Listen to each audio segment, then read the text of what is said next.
Good morning, guys. Wacky Iraqi is in the house. So I wanted to discuss with you today one of the biggest things that I usually hear when it comes to fitness and training. People always say, so I worked as a personal trainer in Chicago, Illinois, especially throughout my college. And a lot of times, like from January till probably March or April, the gym is filled with a lot of new members. That's when most of the gyms and fitness centers make their sales, because people have high hopes for fitness for the year. So I was reading about statistics, and they say about 43% of people usually make, at least, and that grows, people usually make a New Year's resolution that's related to weight loss, or fitness, lifestyle change, anything like that. So something to do with our overall well-being. And about 38% of that is weight loss. So people trying to lose weight. So not necessarily, so it's a very small percentage for people to just maintain or to do something new. 38% of the 43% people actually looking to actually lose weight, which is one of the biggest concerns amongst people who struggle with fitness.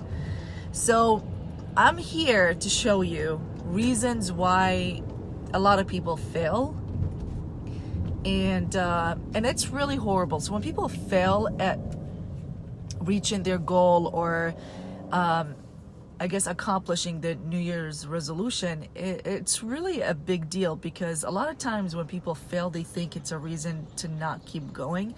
So it's a reason for them to stop.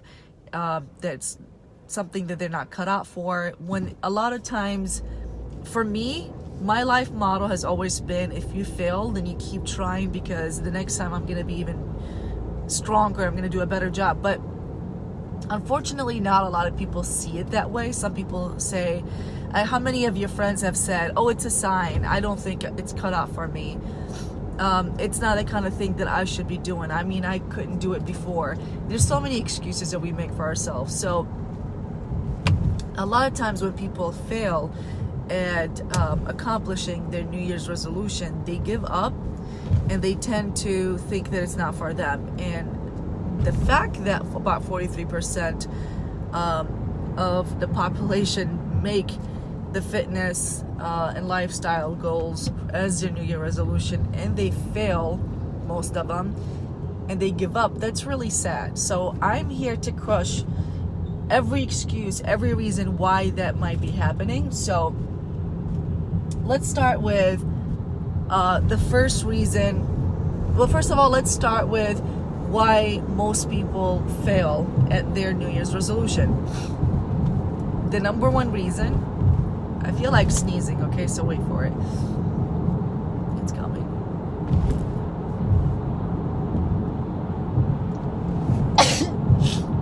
Thank you. The number one reason why most people fail at their New Year's resolution goals is because they set such unrealistic expectations for themselves that they're bound to have a high percentage of failing at it.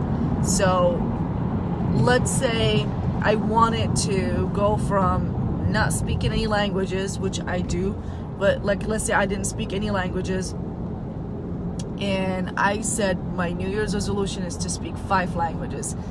That's not realistic. Although what's realistic may be me starting to learn 3 or 5 languages, but it doesn't necessarily mean that at the end of the year I'm going to be an efficient and a fluent speaker of 5 languages, because it's not realistic. I'm like beating myself to death.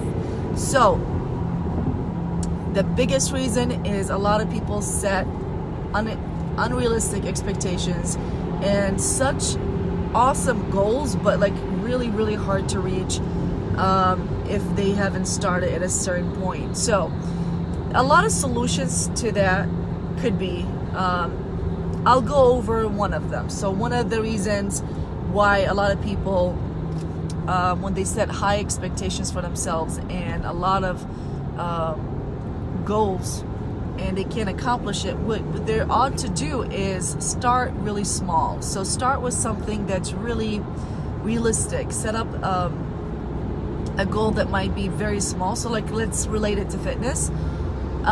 If I wanted to get into the gym and I have not worked out a day in my life, then no, I'm not going to go 5 to 6 days a week. Realistic goal would be, I'm going to get to the gym and meet a personal trainer. I'm going to, meet with people. I'm going to figure out what workout plan, I can get into, and also try to figure out how many days a week you can go. Do not start with 5 to 6 days. I would absolutely try to start maybe 1 or 2 days, and then you can do the rest at home. The reason for that, the reason why I'm not saying you should go like full force and get into the workout routine is because you're gonna get overwhelmed and you're gonna give up, and it's not something I suggest. So if you go to the gym every day and you have not gone before, you're gonna get intimidated. You're gonna see all these workout machines, you're gonna see all these people knowing what they're doing and you probably don't, and you're gonna feel like such a failure. You're gonna feel bad, self-conscious, awkward, and you might just give up and not come back. But if you do it 1 to 2 days a week, you're gonna learn slowly, but also it's not like a big pill to take. It's such a small step forward. Make several steps forward, several small steps forward, rather than just making a big jump and falling. So that's the first solution that I have to setting unrealistic expectations when it comes to working out. So that's one of them. And if you guys can think of more, let me know. The other one, it's finding out what keeps you motivated. So the reason why people set New Year's resolution, because they feel a lot of times that there's something that's lacking and they want to change it.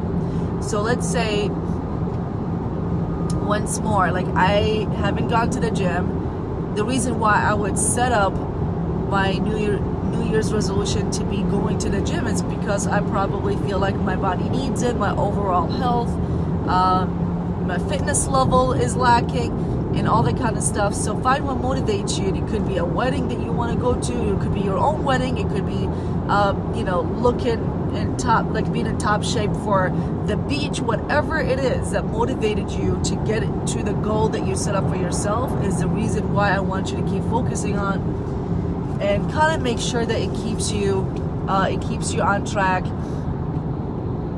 and make sure that it's something that is in the back of your mind the entire time. So it's a constant reminder.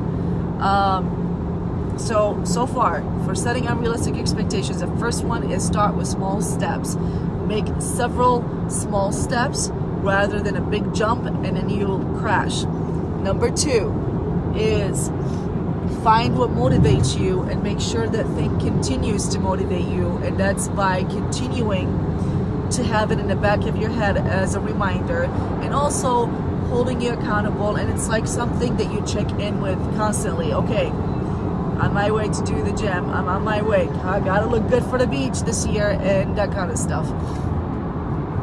Now, the last thing that I'm gonna go over today, and there's so many other reasons, and there's so many other solutions to setting up very unrealistic expectations and failing in a process. I would say learn to make it a habit. So learning to make going to the gym a habit will make you feel like you're missing out on something if you do not go. What that means is don't just go when you feel like it, but make it a part of your day, make it a part of your schedule. So let's say I usually wake up, I grab my breakfast, and I get into my gym workouts and go to the gym, and then when I come back, I start my day and I start my work and my life starts. Now, on days that I wake up and don't go to the gym, I will feel like such a loser. I feel like such a failure. it just feels weird. It feels like I'm missing something, and not because, I mean, it is absolutely because I love the gym, but it's also because a part of my day has changed. How many of you guys drink coffee every day? They go to Starbucks to grab coffee, or to Dunkin' Donuts or whatever, and you grab a cup of coffee, and a lot of them is because you feel like it's a part of your waking up process and part of your day. Well, guess what? The gym has become a part of my day. I mean, like July 14th, it was actually the first day I think I did my exercise. So July 14th, doing it at 4 to 5 times a week. And today is September 6th, which, by the way, my birthday is tomorrow, September 7th. I'm a Virgo. So doing this for almost 2 months, like, it just makes me feel like this is a part of my life now. Like, I can't do without it. So it's very important that you guys make sure that it becomes a habit. So setting up big unrealistic expectations can lead you to failing at accomplishing your goals. Solutions: start small, right? So make sure you start setting up realistic expectations.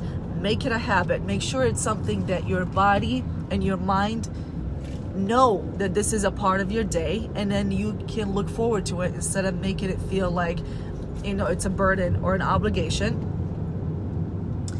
And the last one, what was the last one? The last one is to find what keeps you motivated. Well, find what made you motivated to begin with, and make sure it keeps you motivated. With that said, I'm gonna leave you guys. I love you, and happy birthday to me tomorrow. I will be here tomorrow for posing, but I'm not gonna be able to actually I'm gonna try to do a Facebook Live tomorrow, and I will talk to you. Thank you so much. I love you. I love my audience. And if you guys have any questions, any comments, complaints, or requests for Facebook Lives, please make sure to send me messages, as you have been, and also comment below. I am doing legs today, and I almost didn't come because I had a very big day. I was up at 4 a.m. And yeah, so I'm really excited to do my legs, and I got to work, and I will see you guys tomorrow. Go crush your goal today. Love you guys. Bye-bye.